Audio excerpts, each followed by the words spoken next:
Hey there everyone, this is Samuel Johnson and welcome back to the Spider-Verse Retrospectives. Apologies in advance if it doesn't feel like I'm as into the video as I normally am. I am currently running on 3 hours of sleep and I'm under the weather, so I'm not exactly feeling at my best. So if it ends up affecting the quality of the video, again, apologies in advance, so I hope you can bear with me.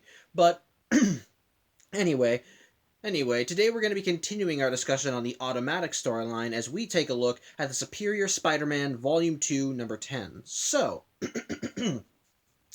last time on the Superior Spider-Man. So, following the events of War of the Realms, Otto Octavius, aka the Superior Spider-Man, was given the key to the city of San Francisco, though he sadly wasn't exactly happy to get it because he was still kind of dealing with the grief from the people that he failed to save during, well, War of the Realms. However, as such, it wound up affecting him, well, emotionally and personality-wise, as he was getting more distant from his friends and loved ones. But thanks to the encouraging words of both Peter Parker and his new girlfriend Emma, basically Otto was kind of able to come to terms with all of it. And while the guilt never really went away, he was able to better deal with it more, since it was a sign of character development. Since, well, the fact that he cares at all about the people that he couldn't save shows that he's doing this job right.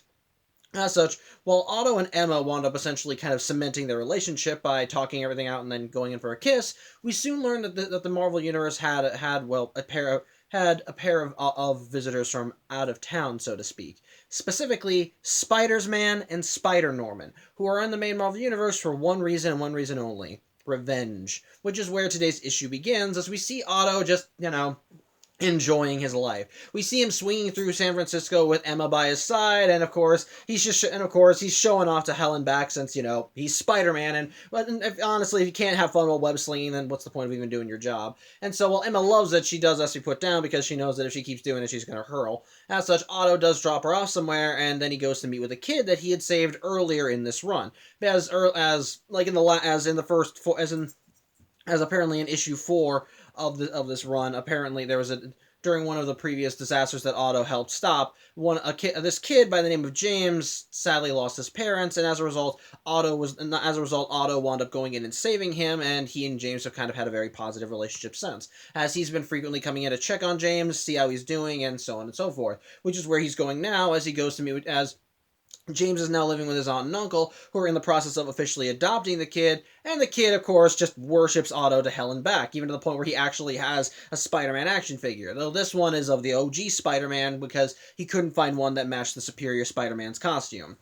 But either way, things still seem to be going well, and after that's done, Otto ends up going back to meet with Emma. I think either his apartment or her apartment. I don't know which one. But either way, they're just having a nice little moment, and Emma compliments Otto about how he be a nice father, and he talks about his own tragic past as because his parents were suboptimal, to put it nicely. He didn't really consider having kids, but maybe he thinks maybe he could do something. And while Emma says that she's too old to have kids, Otto says that such things are not really impossible for him, and when it comes to Emma, he believes that he can do anything. And they just go in for a kiss. It's sweet. Although the romantic moment is ruined as the TV, which happened to be on while they were smooching, actually starts displaying a news story that causes Emma to freeze, and when she directs Otto towards it, we soon see why she's having such an extreme reaction. Otto just got outed. Basically, the story that's being put on is one that exposes the Superior Spider-Man as Dr. Octopus. So yeah, that's kind of going wrongly. As such, the comic then cuts ahead to the next day, as we're seeing more of the fallout from that information being exposed, as we see the news reporters interviewing with certain heroes and asking them their opinion on this, and basically Otto does have people backing him up in the forms of the original Spider-Man, Doctor Strange, and Reed Richards, as he actually did help them in previous instances, and he did not have an ulterior motive. So basically, there is still some good press out there, as people are advocating for him and saying, hey, he's actually a good guy now, so don't worry. But by that same token, there's also bad press being brought out as well, as it turns out the Brothers Grimm, who were part of that new Sinister Six team that Otto recruited to work for him during the Superior Octopus. Basically, they're being interviewed by the news, and they're just letting them know, yeah, Otto hired us to work for him. Which, yeah, does not really paint Otto in a good light, considering that he is actively employing supervillains to be his henchmen. so to speak. So yeah, basically all of this is not doing well for Otto, and it's kind of getting on his nerve, and it's kind of getting to him because he worked hard to try and establish a positive reputation as the superior Spider-Man, and now it's all being dragged through the dirt. Of course, Anna Maria and Emma are telling Otto that it's fine, that he just has to show that he just has to ultimately convince everyone that he is on the up and up, that he's a good person and all that jazz. But as they're all talking about it, however, as they cite examples of all the good things that Otto done, the topic of James is brought up, and Otto quickly realizes he should probably talk to him about this. As such, he gets back into his Spidey jammies and goes to the apartment of James's aunt and uncle, and it turns out they're kind of dealing with this fallout as well, since James had such a close relationship with Otto as the superior Spider-Man. Well, the fact that he's now been revealed as Doc Ock is now kind of affecting their chances of being able to officially adopt him, since they don't think the idea of a kid being associated with a former supervillain is a good thing, to the point where even social services are considered being called. And while Otto does try kind of defending himself a little, even he understands that their anger is kind of justified. He was a maniacal supervillain, and he did do a lot of unforgivable things. As such, he offers James's aunt and uncle that he will sign an affidavit that confirms that they knew nothing about him being Doc Ock, and he won't trouble them anymore. Although before he leaves, he does ask if he can see James one more time, even though he knows they would never. He shouldn't have the right. But James's aunt and uncle do concede and do let him see him, and yeah, James is a little pissed as well. But again, Otto does confirm to him that life is kind of complicated and that he did a lot of bad things in his life, but it was ultimately his exposure to other people that helped kind of let him change his view on people. Change his view on things, with one of those people even being James himself. However, Otto does state that he will leave James alone until he's gotten this resolved, and he imagines James wouldn't want to see him either. However, before Otto can leave, James asks one question. Why did you lie to me? Because, well, James thought that he was the real Spider-Man. And Otto's response? I wanted you to like me. At which point, James just tears up and runs at Otto and gives him a hug, which Otto reciprocates, which, it's sweet. I like that. That's actually touching. That's actually one of the things that I like, as the thing is, when a hero's reputation is dragged through the mud, it can kind of make everything a little messy, as the whole world tends to turn against them, but having those little brief moments of bright and goodness, it really does make things feel more worthwhile, especially as we see that Otto's actions have at least put him in a positive light with everybody, with other people, including Emma, with other heroes, with Anna Maria, and especially with this kid. Which I think is nice. It's very sweet, and it very much makes you feel, and it really just kind of full of the feel. So I dig it. It's nice. However, after Otto meets up with James, he goes back to Horizon University, going back to his Elliot Tulliver persona. However, the owner of Horizon, Modell, asks to want to talk to Otto. As Otto at first tries brushing him off, saying that he's had a trying day, but Modell whispers to him that it's probably going to get a lot more complicated, as he just got an encrypted email that stated that Elliot Tulliver was actually Otto Octavius. As such, Otto and Modell end up meeting in another room, but Modell reveals to Otto that he... Hold on one second. Sorry, Chindy was doing stuff and I need to check on her. But either way, yeah. When as Otto and Modell have some alone time, Modell reveals that he really doesn't give a shit that Elliot Tulliver is really Otto Octavius, because he already knew. It turns out that he was able to figure out that Elliot Tulliver was actually the superior Spider-Man, and through some discreet DNA checks, he was also able to figure out that the body that he's currently in has traces of Otto Octavius' DNA. As such, he was able to put the pieces together and realize that that not only was Elliot Tulliver Spider-Man, but also Doc Ock. However, rather than confront him about this, he decided to give him a chance and see if he was actually a good person. And sure enough, Otto did actually prove to him that he was on the up and up. So even though someone's trying to drag Otto's reputation through the mud, Modell admits to Otto that he's on his side, and he will actively help him to try and figure out who it is that's trying to bring his reputation down. As such, the comic then cuts to later, as we see Otto and Modell are doing a search on the email, with Otto having changed back into his Spidey jammies. And thankfully, they're able to figure out that the email was sent from a random computer in a cafe in, I think, Oregon or Ohio. I don't know. It's just a random internet cafe. However, when they pull up security footage of the time when the email was sent, they find that there's seemingly nothing there. But this is what leads to the reason why Otto changed back into his spider clothes, because it turns out the lenses in his mask actually allow him to get a better view of things. And so as he zooms in on the screen, he does see who is sending the email. It's a group of spiders. As such, Otto quickly realizes who's responsible for this, and he tells Modell to sweep the whole building in search of any spiders. But it's at this point that they hear a voice saying crap, he's on to us, so we gotta move. And so all the spiders in the building coalesce into the form of Spiders-Man, who immediately just goes on the offensive, with Otto being able to use his technology to defend Modell. As such, Spider-Man's original intent is to just essentially cut and run. Since the last time we saw him, he spread out his consciousness to all the worlds in the multiverse. So he considers just popping up into another world. Before he can even get the chance, Otto's able to hit him with a stasis field and manages to trap his consciousness inside the body of one single spider, meaning that he's no longer a hive mind and he's essentially stuck. So yeah.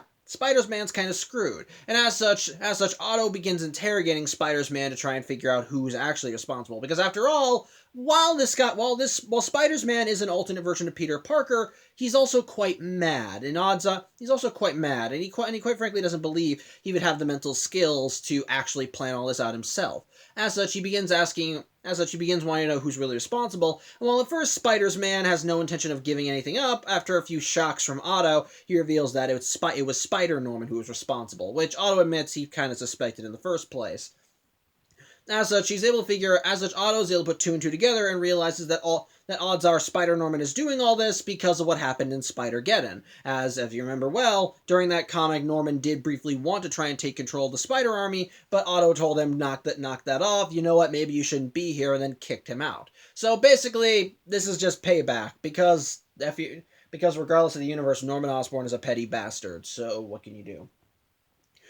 However, Spider-Man reveals that even if Otto wanted to go after Spider-Norman, he's apparently not on this Earth. Since the Web 11 Destiny is down, odds are he wouldn't be able to just jump over to his Earth and stop him. So basically it looks like they're kind of screwed. However, Modell reveals that he believes that they might have a means of actually going to Spider-Norman's world, and as such, he, Otto, and Anna Maria go down to a sub-basement, which I'm guessing they recruited Anna Maria later because she wasn't there when they were looking at the security camera footage. But either way, they go down to a sub-basement in Horizon University, and it turns out they actually have been working on a device that's supposed to be able to allow viewing between parallel universes, albeit no travel. Basically, what they plan to do is that they want to modify the device so that you can actually jump between parallel universes, but ultimately the power output for that is going to be high. And so they're wondering where. And so Otto admits that he doesn't really have the time nor means to do it, as Spider-Man admitted that Spider-Norman wants to kill Otto by the end of the day. However, Anna Maria reveals that she does have a means of getting around it, earlier in the comic, when Otto was facing off against the supervillain Terrax, apparently a weapon he utilized was a cosmic vest, and while Anna Maria told Otto that it was destroyed, in reality she kept it around as an in-case of emergency kind of thing. As, well, while Otto may be a good guy now, he's still Otto Octavius, and there was a chance he could go evil again, so she kind of wanted something on the back burner in case he decided to do that, which Otto is clearly a little hurt by this, but he also understands why she would do it, because after all, that's cautious. So of course he understands why. As such, they end up hooking up the cosmic vest to the device with the help of Otto's robotic assistant, the Living Brain, which is again an older. I think I mentioned this before, but yeah, he is basically an older Spider-Man concept that Otto wound up reusing. But as such, they begin checking. But as such, it does seem to work. Until Otto checks the power reading and he sees that it's going too high. As such, he orders the Living Brain to remove the power source where the thing goes boom. But then the Living Brain begins talking in a different tone, as it turns out that the robot's been a bit hijacked. As it openly mocks Otto, and actually, you know what? Let me see if I can find the dialogue itself.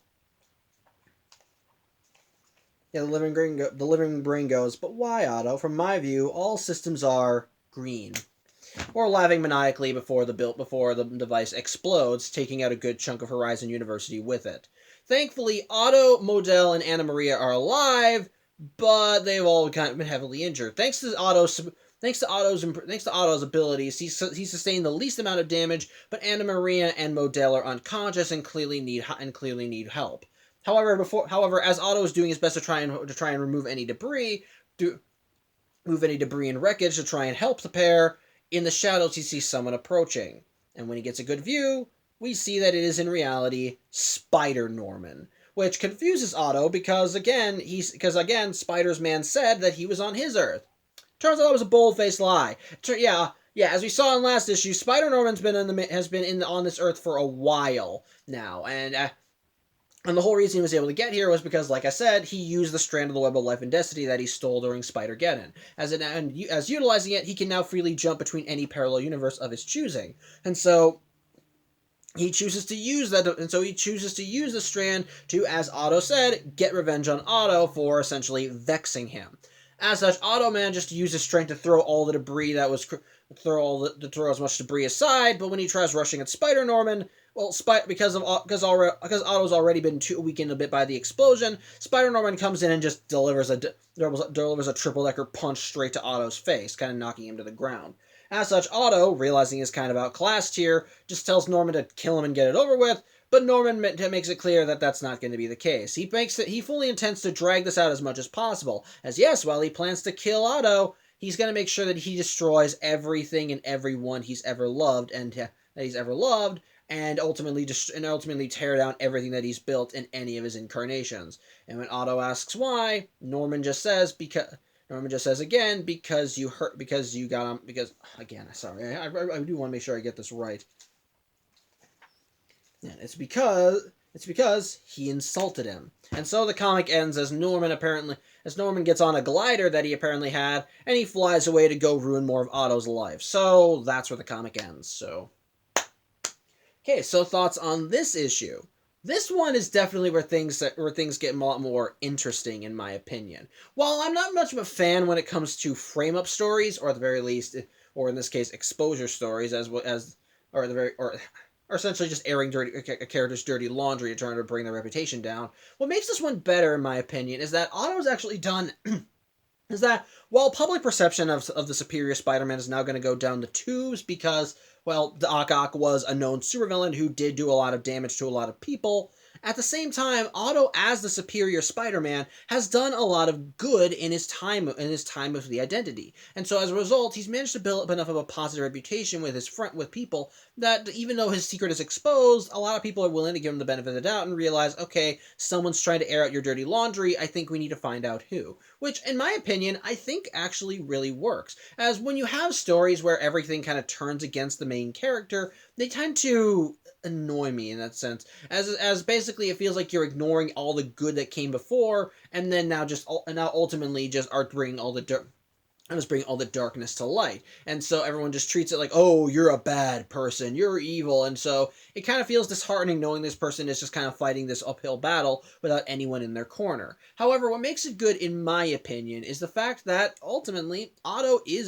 does have people in his corner. He has Anna Maria and Emma who know who he really is and genuinely know he's trying to do his best to be a good person. He has Modell who knew who he was for a while now and ultimately only kept it a secret because he wanted to give Otto a chance to prove he wasn't a bad person, and in Modell's opinion, Otto did prove it. So that's actually nice. And again, he got support from other heroes who have stated he's on the up and up, so it's fine.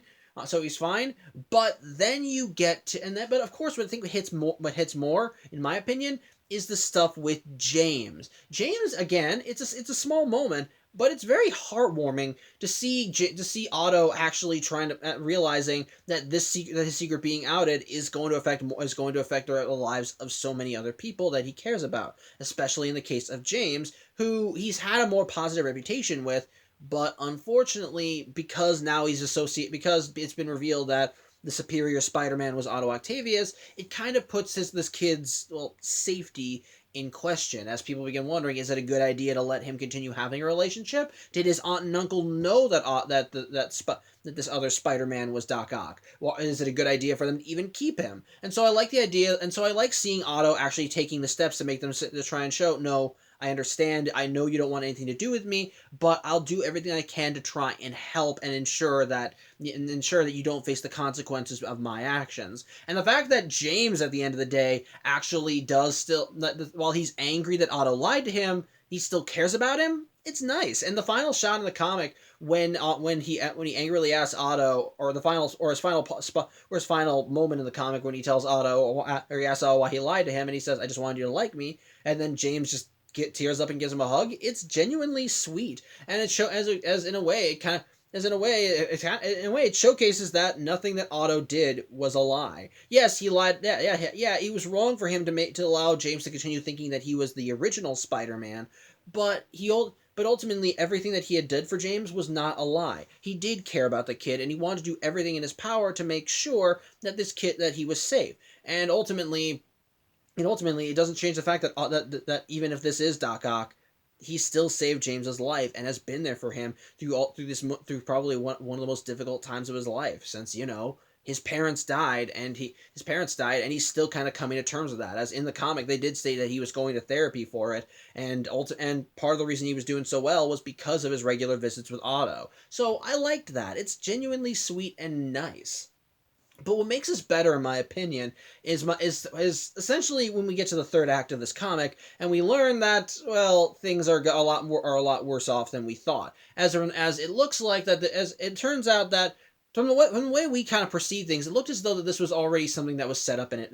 This is just something that Norman was doing now, like spur of the moment. Like he maybe planned this out in advance, but it felt like that he was not. But it felt like that he was more. But it felt like he was just kind of laying down the foundation for taking Otto down.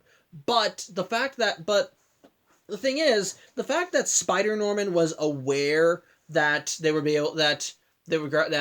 Otto would be able to figure out that Spider's Man was involved, and even to the point where he told Spider's Man, if he catches you, tell him this. I actually find that I like that. It shows that Norman has been playing this out for a while. It's clear he wants to just take Otto down, drag him through the mud, and make sure that he suffers. And and of course, his reasons are the pettiest of petty, not because Otto annoyed him, Otto questioned him, Otto vexed him. He's trying to destroy everything and everyone Otto cares about, all because Otto told him that he was an idiot who needed to piss off. So yeah, like I said, may not be a goblin, but he's still a dick. So it kind of creates a sense of just how much of an uphill battle this truly is. As not only is Otto having to do everything he can to try and salvage whatever good reputation he has with the city, but the fact that he's now dealing with an enemy who's had so much prep time and knows enough about Otto that he knows exactly where to hit and knows exactly how Otto would have reacted to certain things. It definitely kind of sets the stage and lets you know this is going to be that this is not going to be any victory here is not going to be so easily won. Especially again, going back to how he prepared for how Otto would react, he knew in advance that Otto would probably try and use that transdimensional gateway. As odds are, through Spider Man's intel, he was able to figure out that odds are that Horizon University had that transdimensional viewer in their sub-basement, and he figured they're probably going to want to use that to get to my Earth if you tell them that I'm here, or that you tell them that I'm there. So when they try and activate it, and so as such, he had a plan in place to essentially nuke the building, to kind of just rub salt on the wound for Otto. It's smart. That just shows just how much he's planned this out in advance. And the fact that by the end of the comic, Otto is down for the count, and Norman promises him that he's going to do everything he can to break Otto in the worst way possible.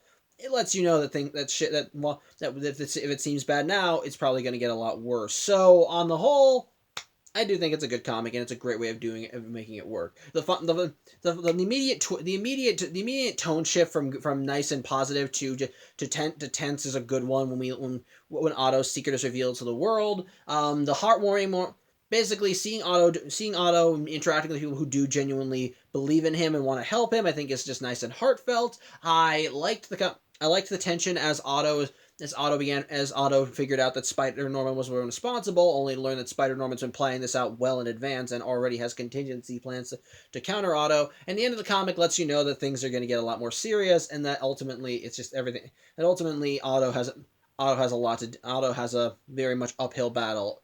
Otto's gonna have a very hard time achieving victory this time. So yeah, all good comics. So yeah, I think that's about all I have to say. I thank you for watching. I'm Samuel Johnson, and I hope to see you on Saturday as we see Otto continue clashing with this alternate universe version of Norman Osborn, and we see Otto perform one of the more famous essentially we see Otto do his own version of one of the more famous Spider-Man storylines. So thankfully it's not as bad here as it is there. You'll see when I get there. But till then, I hope you have a good day, and as always, take care.